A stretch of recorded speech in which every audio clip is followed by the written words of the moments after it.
Good afternoon, West and the world. Welcome to your review video for Thursday, October the 31st. Our class this morning was a continuation of Tuesday's themes about ideologies of change that come in the wake of the French and the Industrial Revolutions. We talked about two of the isms of the 19th century.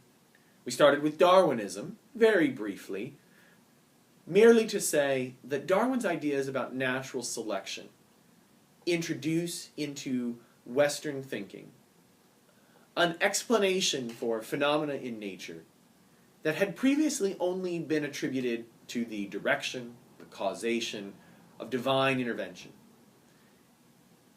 Even for people who may not have been explicitly Christian or particularly concerned about God in their daily lives, some of the implications are quite troubling because suddenly the world has a mechanism of change that cannot be counted on to be moral or to be directed in any particular way. We also spent a great deal of time, the majority of our class, talking about the ideology of nationalism, which we said is by far the most significant, the most transformative of these great ideologies of the 19th century. What is nationalism? Well, you may recall me referring to it at an earlier time as patriotism on steroids. It is love of country. It is belonging within a sense of community.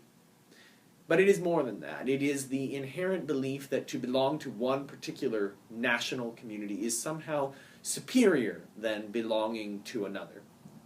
And Europeans would certainly have applied these distinctions to themselves, but even more so to peoples from outside of Europe. To be British was certainly better in their minds than to be French, but vastly better than to be of some African descent or Asian descent. Nationalism, we saw, transforms the boundaries of Europe internally. It contributes in large part to the unification of Germany under Kaiser Wilhelm I. It also leads to the unification of Italy.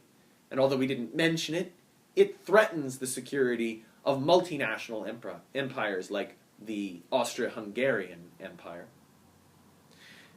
But its greatest effects, perhaps, take place not within Europe, but in Europe's relation with the outer world, because, as we said, there are three ways to know that you are a great nation: economic strength, military victory, and territorial acquisitions. And the easiest place for all three of these to happen is in the widening world, is by gaining influence in places like Northeast Africa, or on the Indian subcontinent, or Southeast Asia, and many other parts of the world. We saw today a number of interconnected phenomena in which the British and the French in particular struggled against one another in Northeast Africa. And that is the theme that we will continue to follow in the days ahead, trying to understand the ways in which the Western world transforms its relationships with places like Africa and Asia via the mechanisms of imperialism, our primary subject for next week. Enjoy your weekend. Good luck on those Abina papers. See you on Tuesday.